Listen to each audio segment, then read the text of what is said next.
NBA rasyon na. Coach Steve Kerr ng Golden State Warriors nananawagan sa mga referee na tumawag naman daw ng mas maraming traveling violations. Kahapon sa laban ng Warriors at Charlotte Hornets, nakatanggap ng technical foul itong si Steve Kerr sa third quarter pagkatapos niyang mairita at ipinakita ang kanyang pagkadismaya sa mga referee sa isang obvious na traveling violation na hindi tinawagan. Itinuturo pa ni Steve Kerr ang mga nanonood na nagsisipagsigawan na traveling nga raw.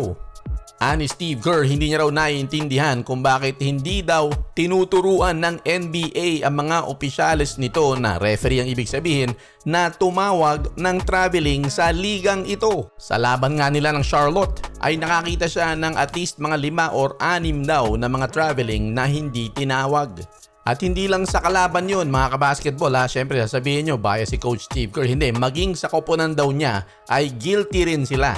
Ayon din kay Coach Steve Kerr, pinanood niya raw ang laban nila ng Philadelphia 76ers at maging ang kanyang koponan ay nag-traveling din ng 4 na beses pero walang itinawag.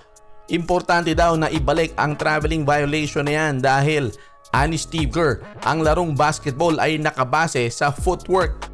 Tama nga naman dahil dyan mo malalaman kung sino talaga ang mga mahusay manglaro, mahihiwalay sila.